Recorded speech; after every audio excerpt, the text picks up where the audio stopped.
Ձեր փաստաբանը։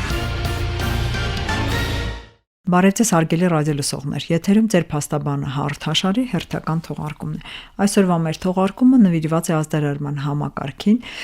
մարդու իրավունքների պաշտպանի լիազորությունների համատեքստում։ Այս թեմայի շուրջ զրուցելու նպատակով մեր տաղավար ենք հրավիրել մարդու իրավունքների պաշտպանի օգնական,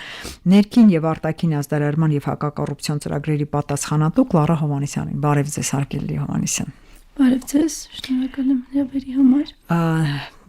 Եկեք սկսենք հետևյալից։ Մենք մեր հաղորդումների ընթացքում բազմիցս անդրադարձել ենք ազդարարման համակարգին, ազդարարման ինստիտուտին, բայց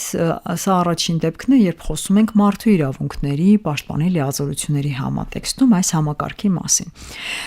Դրա համար կցանկանայի հենց մեկնարկ այնպեսին լիներ, որպեսզի մեր ռադիոլսողները, եթե չգիտեն,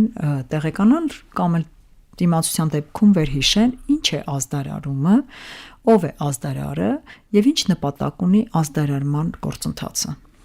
Շատ լավ, շնորհակալ եմ հարցի համար։ Այո, ճիշտ կլինի նախ նշել ազդարարման հասկացությունը, ազդարին տրվող ընդհանուր բնորոշումը։ Նշենք, որ իրավահարաբերությունները կարգավորվում են ազդարարման համակարգի մասին օրենքով, որով սահմանվում է այն հիմնական հասկացությունները, որոնք օրենքի իմաստով կիրառելի են։ Ազդարարումը նախ նշենք, ազդարարումը կոռուպցիոն բնույթի դեպքի, շահերի բախման, անհամատեղելիության պահանջների, վարքագծի կանոնների խախտման վերաբերյալ իրավասու պետական կամ տեղական ինքնակառավարման մարմիններում, կազմակերպություններում անձի կողմից հաղորդում ներկայացնելն է, տեղեկատվության վերաբերյալ հաղորդում ներկայացնելն է իրավասու անձին կամ մարմնին։ Մինչդեռ ազդարարը ֆիզիկական կամ իրավաբանական անձ է, որը հաղորդում է ներկայացնում կոռուպցիոն բնույթի դեպքերի, շահերի բախման, անհամատեղելիության պահանջների, վարքագծի կանոնների կամ հայտարարագրման հետ կապված խախտման վերաբերյալ, այն անձի վերաբերյալ, պաշտոնատար անձի կամ կազմակերպության աշխատակցի վերաբերյալ, որի հետ գտնվում է աշխատանքային, քաղաքացիաիրավական կամ վարչաիրավական հարաբերությունների մեջ։ Անհրաժեշտ է նշել, որ ազդարարը բարեխիղճ հաղորդում պետք է ներկայացնի, այսինքն առնվազն օբյեկտիվ դիտարկում պետք է ունենա, որ հաղորդումը ներկայացնում է որոշակի քրեական օրենսգրքով նախատեսված տարրեր, կոռուպցիոն բնույթի դեպքի կամ շահերի բախման վերաբերյալ։ Ներկայացնում է իրավասու անձին, ինչպես գրավոր, այնպես էլ բանավոր եղանակով կարող է հաղորդում ներկայացնել։ Եթե անդրադառնանք ազդարարման հիմնական նպատակներին, կարող ենք նշել, որ 3 եւ օրենքով է նախատեսված այդ հիմնական նպատակներ եւ կարող ենք ընդգծել նաեւ տեսության մեջ առկա ընդհանուր կարգավորումները ազդարարման հիմնական նպատակը կանխարգելելու կոռուպցիոն բնույթի հանցանքները, բացահայտելու շահերի բախման դեպքերը, միևնույն ժամանակ նվազեցնելու եւ կանխարգելելու կոռուպցիոն բնույթի դեպքերը։ Եթե նշեմ հիմնական նպատակը, որը որ ավելի քան կարևոր է արձանագրել, հասարակության անհանդուրժողականության վերաբերմունքի ձևավորումը կոռուպցիոն բնույթի դեպքերի վերաբերյալ, այսինքն ինչպես մեր, այնպես էլ յուրաքանչյուր պետական մարմնի առաքելությունը եւ նպատակն է ձևավորելու հասարակության մոտ այնպիսի վերաբերմունք, որ հանդուրժողական չգտնվեն կոռուպցիոն բնույթի դեպքերի կամ վերոնշյալ դեպքերի նկատմամբ եւ իրենցից կախված հնարավոր բոլոր միջոցները ձեռնարկեն եւ աջակցեն, որպեսզի կանխարգելվի նմանաբնույթ դեպքերը։ Ձեր նշած նպատակներից անհանդուրժողական վերաբերմունքի հետ կապված կարող ենք ասել, որ Հայաստանում միայն մարդու իրավունքների պաշտպանի մասով չէ, հաջողվել է, որովհետև ամենաբարձ ինձ թվում է հենց այդ մշակույթի ձևավորումն է, հատկապես նմանատիպ հասարակություններում, ինչպիսին մերն է։ Կարող ենք արձանագրել, որ եւ մարդու իրավունքների պաշտպանի եւ իրավասու պետական մարմինները հնարավոր միջոցները ձեռնարկում են քաղաքացիների իրազեկվածությունը ապահովելու եւ անհանդուրժողականության մթնոլորտը ապահովելու եւ ձևավորելու հարցում եւ այո տարեցտարի նկատում ենք, փորձում ենք նկատել այդ առաջընթացը, բայց միևնույն ժամանակ դեպքերի դինամիկա թե ավելի քիչ։ Դեպքերի դինամիկան մարդու իրավունքների պաշտպանի իր տարեկան հաղորդման շրջանակներում խփում է, եթե նայենք 24 թվականի վիճակագրությունը, որոշակի առաջընթաց արձանագրվել է, բայց ավելի մանրամասն նախատեսված է հենց տարեկան հաղորդմամբ։ Միևնույն ժամանակ նույնիսկ պայմանավորելով դինամիկան գտնում ենք, որ առկա են բազում խնդիրներ, որոնք բարձրաձայնվում են եւ որոնց հաղթարման ուղղությամբ անհրաժեշտ միջոցներ են փորձում ձեռնարկվել։ Ձեր պաշտոնը, այսպես ասած, արդեն խոսում է ազդարարման տեսակների մասին։ Եթե կարելի է եկեք ներկայացնենք ազդարարման տեսակները, ներքին եւ արտաքին ավելի լայնածավալ եւ ինչպիսին է ընթացակարգը։ Այո,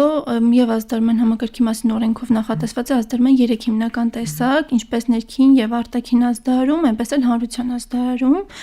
Ներքին ազդարարումը ենթադրում է հաղորդում ներկայացնել անձի անմիջական ղեկավարին կամ նրա վերադասին։ Ինչպես նաև հաղորդում կարող է ներկայացվել նրա վերադասի նկատմամբ վերահսկողություն իրականացնող այլ անձին կամ իրավասու անձի կողմից նշված այլ անձի, այսինքն այն դեպքում, եթե ունենք իրավիճակ, անձը ունի անմիջական ղեկավար կամ ունի իր նկատմամբ վերահսկողություն իրականացնող այլ անձ, ներքին ազդարարման դեպքում վերջինս հաղորդումը ներկայացնում է իրավասու անձին։ Մինչդեռ արտաքին ազդարարումը ենթադրում է հաղորդում ներկայացնել իրավասու անձին, որը կարող է ենթադրել ոչ թե կառույցի ներսում տվյալ ընթացակարգի համապատասխան աստիճանակարգությամբ, այլ իրավասու այլ պետական մարմնին։ Հանրության ազդարարումը ենթադրում է զանգվածային լրատվական միջոցներում տեղ գտված այն հրապարակումը, որը նորից պարունակում է տեղեկատվություն կոռուպցիոն բնույթի դեպքերի, վարքագծի կանոնների, անհամատեղելիության պահանջների կամ հայտարարման հետ կապված խախտումների վերաբերյալ։ Եվ կարևոր հանգամանք է, որ առնվազն հաղորդումը քրեական դատավարության օրենսգրքով սահմանված կարգով կամ կոռուպցիայի կանխարգելման մասին օրենքով սահմանված վարույթ նախաձեռնելու հիմք կամ առիթ հանդիսանը։ Այսինքն այն դեպքում, երբ քաղաքացին չի ցանկանում կամ գտնում է, որ ներքին կամ արտաքին ազդարարման դեպքում ունի որոշակի վախեր եւ այլն, կարող է նաեւ զանգվածային լրատվական միջոցներում հրապարակում ցանկանալու կամ հրապարակում կատարելու դեպքում եւս ազդարարման հաղորդում ներկայացնել։ Ընթացակարգը արդեն ավելի մանրամասն եւ ներքին եւ արտաքին ազդարարման դեպքում սահմանված է ազդարարման համակարգի մասին օրենքի 2-րդ գլխով, որը ենթադրում է պաշտոնատար անձին հաղորդում ներկայացնելու դեպքում վարույթ նախաձեռնելու ընթացակարգը, ժամկետները, վարույթ նախաձեռնելուց հետո որոշում կայացնելու ընթացակարգը ավելի մանրամասն օրենքով է նախատեսված։ Եղանակներն էլ մատնանշենք, կարող է էլեկտրոնային, կարող են այո, իհարկե, եւ էլեկտրոնային եղանակով, կարող են ինչպես բանավոր, այնպես էլ գրավոր հաղորդում ներկայացնել իրավասու անձին։ Այո, կապի բոլոր հնարավոր եղանակներով, էլեկտրոնային եղանակով, արձեռն ցանկացած դեպքով կարող են հաղորդում ներկայացնել իրավասու պետական մարմնին։ 22 թվականի դեկտեմբերից Մարդու իրավունքների պաշտպանի սահմանադրական օրենքում կատարվեցին փոփոխություններ, որոնք ընդլայնեցին ՄԻՊ-ի լիազորությունները նաև այս առումով, այսինքն կազմակերպությունների կողմից ազդարարների հետ կապված այդ դիմումների քննության, վերջիններիս իրավունքների եւ պարտականությունների պահպանման, վերականգնման այդ գործառույթներն են ըստ էության։ Այ ավելի առարկայական փորձ ենք ներկայացնել։ Նախորդ հարցի հետ կապված մի փոքր էսպիսի ենթահարց, ավելի շատ ՄԻՊ-ին ներկայացնում են դիմումներ արտաքին, ներքին ազդարարման հետ կապված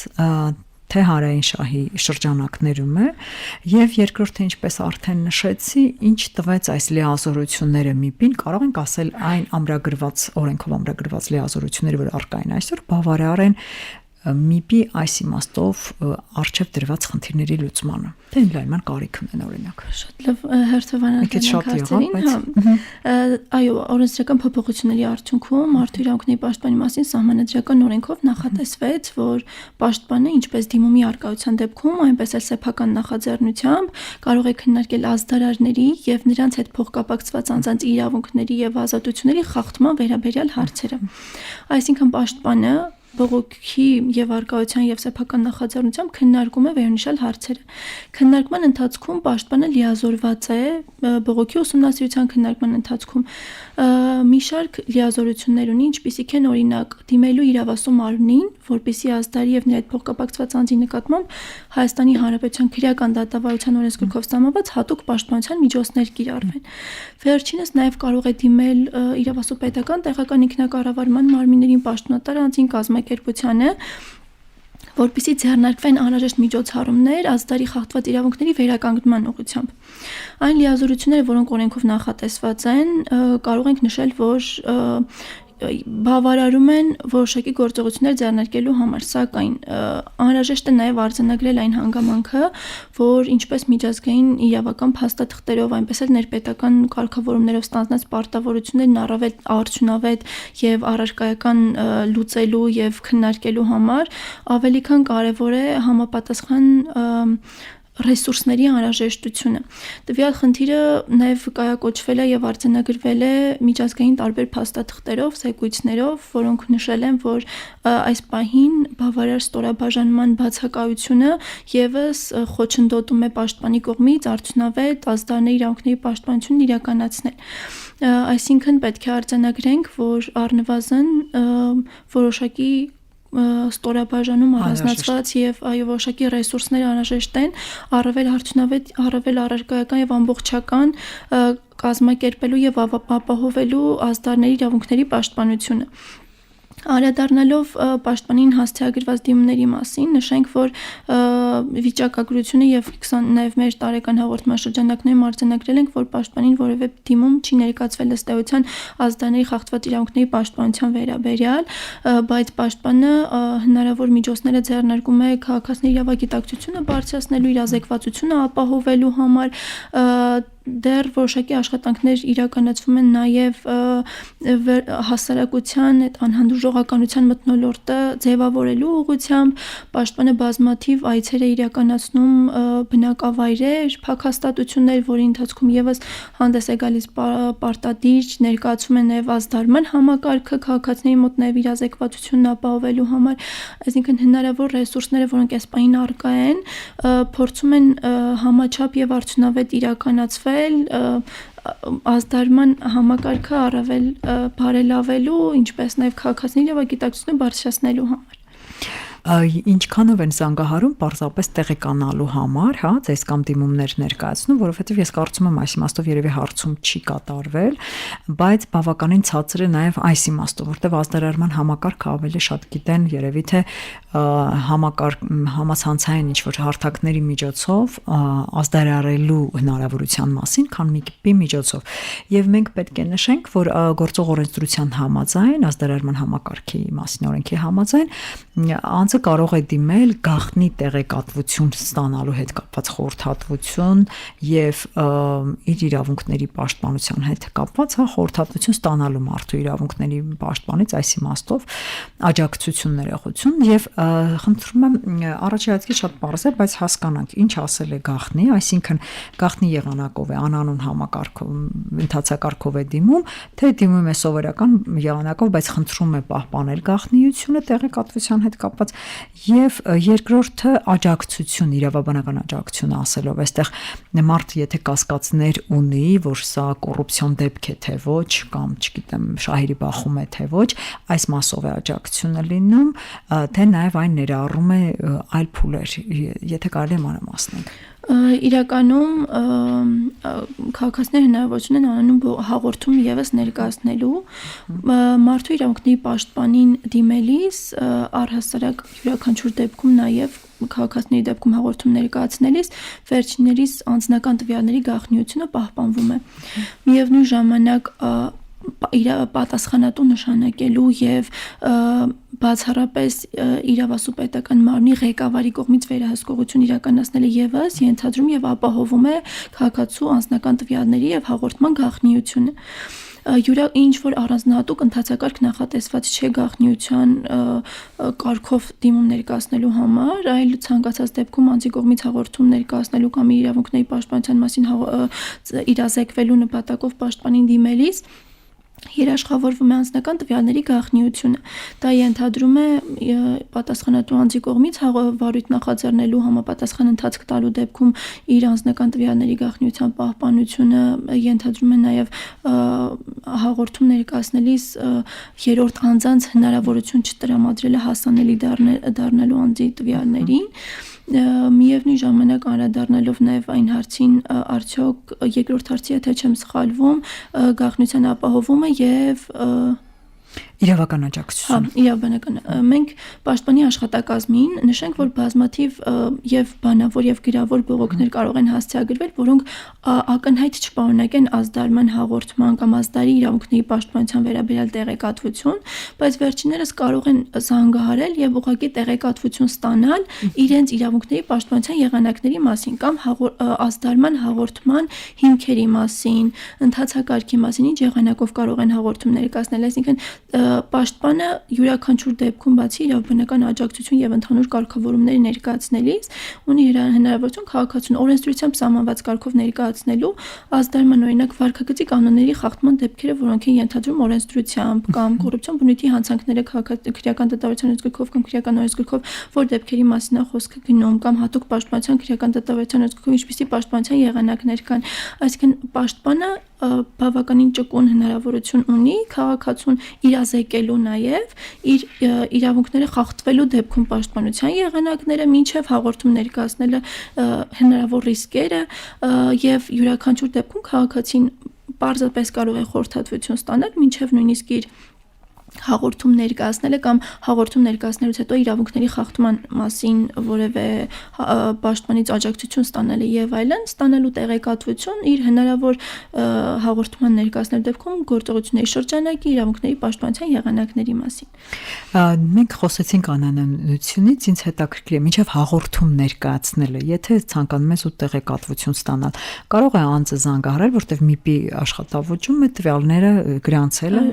բարձաբանումը։ Կարող է անձը ասել, որ ազդարարման հետ կապված է եւ ես ցանկանում եմ անանուն տեղեկատվություն, խորհրդատվություն ստանալ, թե խորհրդատվության համար այնուամենայնիվ պետք է անձը ներկայանա։ Տեսեք, ներկայանալը ցանկալի է, բայց այն դեպքում, եթե այս դեպքում պարտադիր չէ, պարտադիր չէ եւ այն դեպքում, եթե քաղաքացին երրորդ անձի վերաբերյալ ինչ-որ տեղեկատվություն չի հայտնում կամ չի ցանկանում տեղեկատվություն ստանալ այնպիսի հանգամանքի վերաբերյալ, որը որ ենթադրում է ներկայանալու պարտադիրություն, եթե ուղղակի օրենսդրական կարգավորում է ցանկանում իմանալ կամ ցանկանում է իրավունքների պաշտպանության եղանակների մասին տեղեկանալ, վերջինս պարտադիր չէ ներկայանալը եւ կարող է ուղղակի օրենսդրական կարգավորում խնդրել, որպեսզի տրամադրվի կամ օրինակ ուղղորդվի, թե որ օրենսդրական հիմքով է կարգավորվում տվյալ հարաբերությունները եւ որևէ արգելք չկա քաղաքացուն չտրամադրելու համապատասխան տեղեկատվությունը։ Բարի, ես հիշեցնեմ ռադիոլսողներին, որ այսօր ձեր փաստաբանը հաղորդաշարի ընթացքում մենք զրուցում ենք ՄԻՊ-ի լիազորությունների համատեքստում ազդարարման համակարգի մասին, իսկ այդ նպատակով մեր տաղավար ենք հրավիրել մարդու իրավունքների պաշտպանի օգնական ներքին եւ արտաքին ազդարարման, ինչպես նաեւ հակակոռուպցիոն դեպքերի ծրագրերի հակակոռուպցիոն ծրագրերի պատասխանատու Կլարա Հովհաննիսյանին։ Շարունակելով մեր զրույցը Արգել Դավասյան, այսպիսի մի հարց, նայեք, ՄԻՊ-ի լիազորությունները ստեյության օրենսդրությամբ սահմանված են հստակ, ինչ լիազորություններ են այս ոլորտում։ Խնդրում եմ անդրադառնանք դրանց, մենք գիտենք, որ մոնիտորինգ է իրականացնում, տվյալների հավաքագրում է իրականացնում, եթե նայում ենք այդ փաստաթղթերը, որոնք որ ըստ էության արտացոլում են պետական մարմինների կողմից վիճակագրությունը, գլխավոր դատախազություն, ներքին գործեր, անդամ պաշտպանության նախարարություն եւ այլն։ Ինչ արդյունավետ քայլեր են արվում սրանց հիման վրա, այդ վիճակագրությունը վարվում է, թե քանի որ համապատասխան ստորաբաժանում չկա վիճակագրության վերլուծություն չի արվում, թե արվում է, ինչ է տալիս այս լիազորությունները եւ ավելի ամբողջական խնդրում եմ ներկայացրեք այս լիազորությունները։ Այո, պաշտպանը տարեկան հաղորդման շրջանակներում ամփոփում է նաև ազդարման համակարգի վերաբերյալ ընդհանուր վիճակագրությունը եւ հրապարակում է։ Վիճակագրությունը հրապարակվում է իրավասու պետական մարմինների կողմից տրամադրված հաղորդումների վիճակագրական տվյալների հիման վրա։ Այսինքն ենթադրվում է հետեւյալը. կառավարության որոշմամբ նախատեսված այն ընթացակարգը, որի համաձայն իրավասու պետական մարմինները յուրաքանչյուրը կամ իրավասու պետական մարմնի ղեկավարը կամ ներքին կանոնակարգով սահմանված այլ անձը, որը պատասխանատու է տվյալ դեպքում, յուրաքանչյուր դեպքում հաշվառում եւ վարում է վիճակագրություն, որը յուրաքանչյուր տարի մինչև մարտի 10-ը ներկայացում է պաշտպանի աշխատակազմ եւ պաշտպանը արդեն ներկայացված վիճակագրական տվյալների հիման վրա տարեկան հաղորդման ամփոփում եւ հրապարակում է տվյալ վիճակագրությունը։ Մենք նաեւ պաշտպանը տարեկան հաղորդման շրջանակներում արձանագրել է բազմաթիվ խնդիրներ, այդ թվում նաև վիճակագրության վարման ընթացակարգային խնդիրներ, բայց 24 Այսինքն կոնկրետ կառույցի ներսում տարբեր իրավասու պետական մարմինների կառույցի ներսում միասնական մոտեցման բացակայությունը կամ իրավասու անձի բացակայությունը նույնիսկ խնդրի վերաբերյալ, այսինքն պաշտպանը տարեկան հաղորդմամբ ամբողջությամբ ամրագրել է եւ առաջարկներ նաև ներկայացրել խնդիրների վերաբերյալ, բայց այնուամենայնիվ տարեկան հաղորդմամբ արձանագրված եւ ամփոփված են վիճակագրությունները։ Վիճակագրությունը հրապարակվում է ինչպես ազդարման միասնական էլեկտրոնային հարթակի, այնպես էլ մարդու իրավունքների պաշտպանի կայքեջի միջոցով։ Հրապարակման ենթակա հաշվետվությունը ըստ էության տեղեկատվություն է պարունակում ինչպես իրավասու պետական մարմիններում բանավոր, գրավոր ստացված բողոքների թվի վերաբերյալ վիճակագրությունը ներկայացվում է նաև հարուցված վարույթների հիման վրա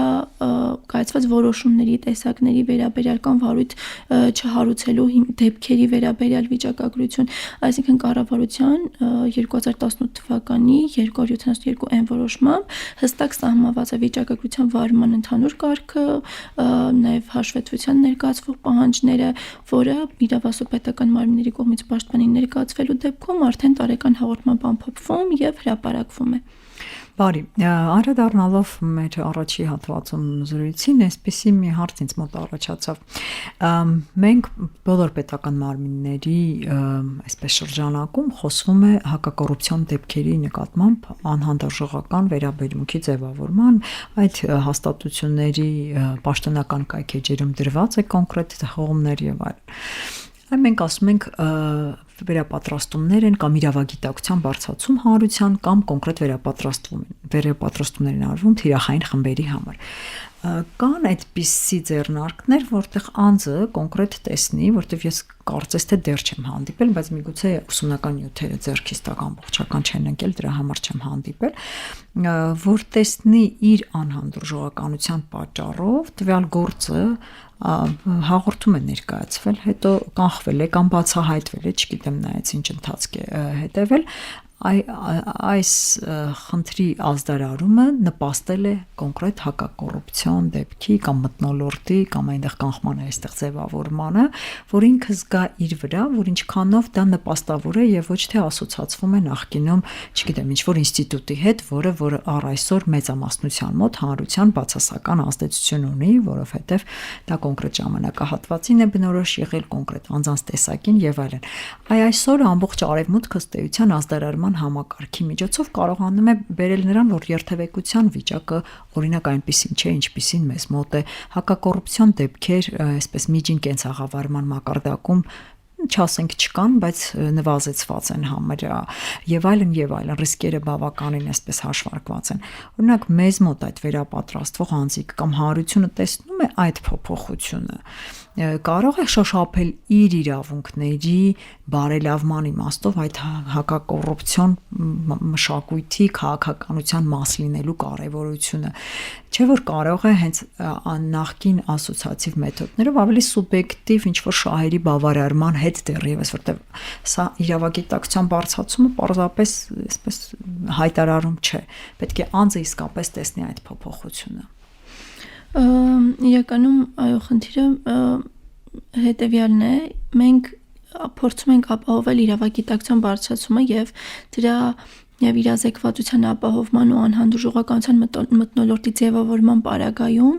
եթե ունենանք գրանցված հաջողություններ, ձեր նշված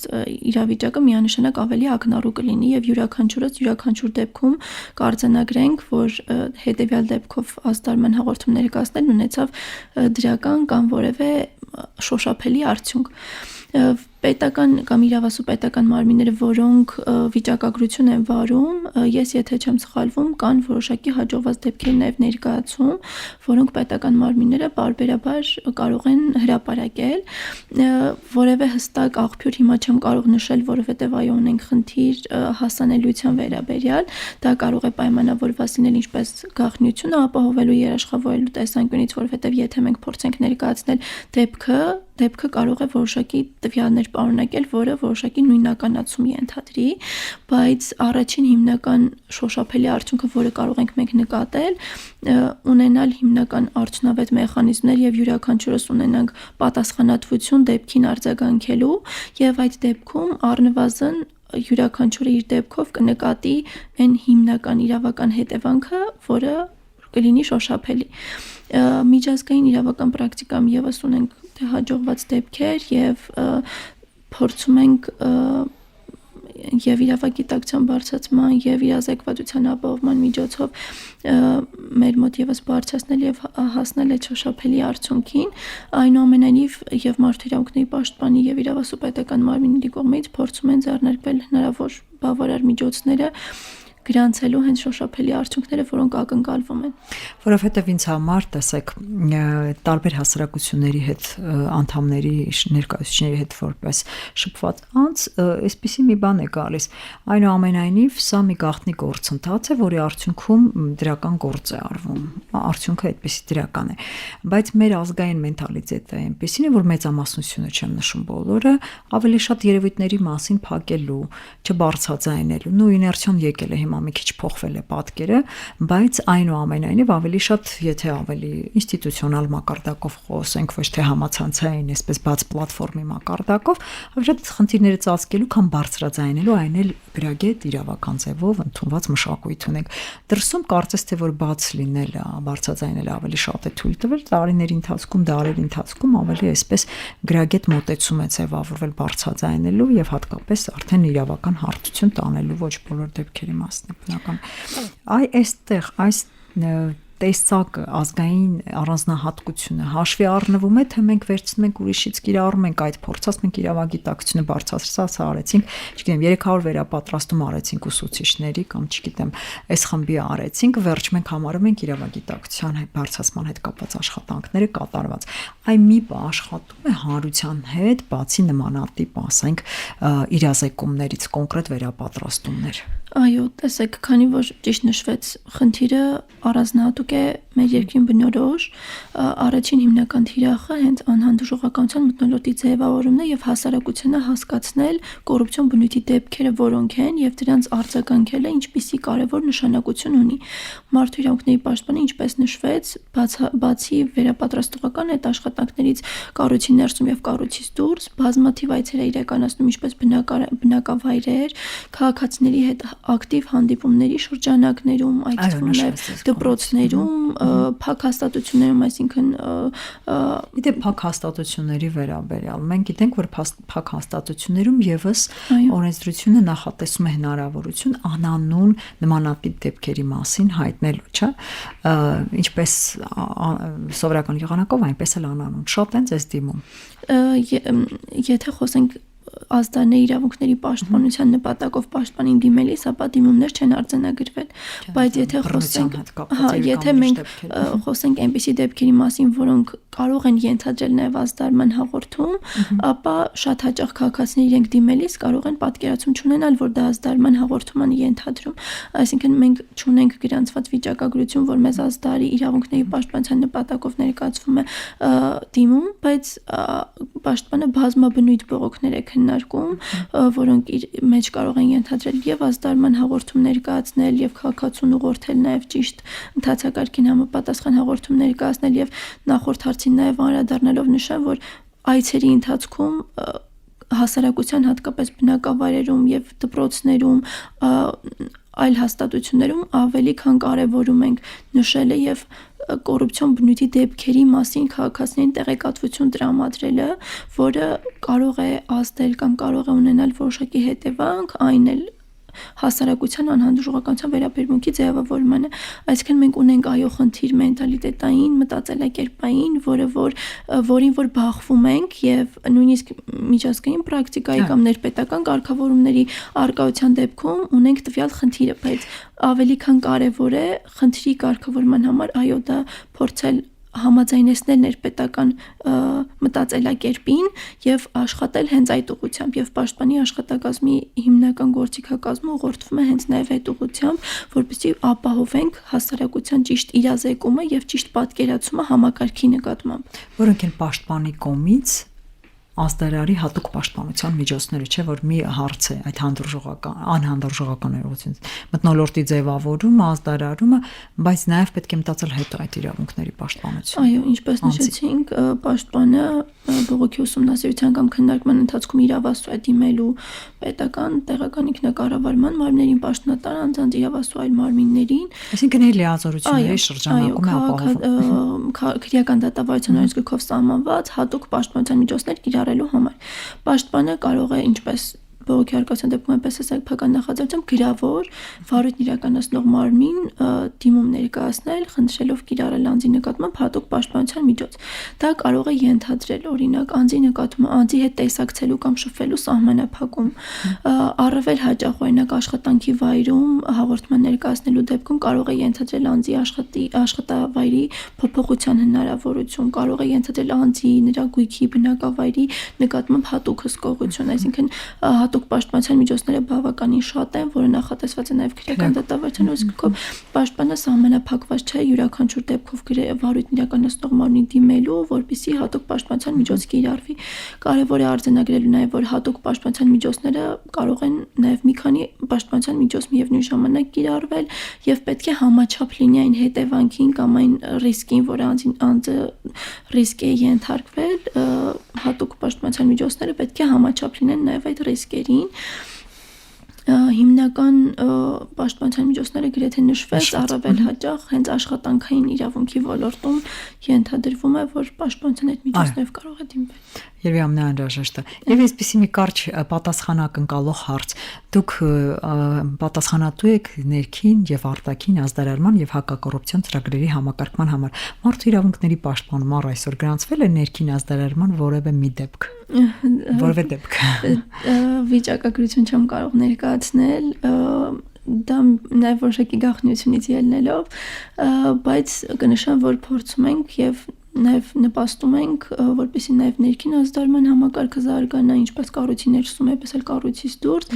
հնարավոր բոլոր միջոցները ձեռնարկում ենք նաև ապահովելու եւ զարգացնելու համար համակարգը։ Շնորհակալություն եմ հայտնում այս կարևոր զրույցի համար եւ հիշեցնեմ ռադիո լսողներին, որ այսօր ձեր փաստաբանը հաղորդաշարի եթերում մենք զրուցում ենք ՄԻՊ-ի լիազորությունների համատեքստում ազդարարման համակարգի մասին, իսկ մեր հյուրներ մարդու իրավունքների պաշտպանի օգնական ներքին եւ արտաքին ազդարարման եւ հակակոռուպցիոն ծրագրերի պատասխանատու Կլարա Հովհաննիսյանը։ Շնորհակալություն եմ հայտնում եւ հիշեցնեմ ձեզ հետ էր հաղորդման հեղինակ Նարինե Սոլոմոնյան։ Հաջողություն։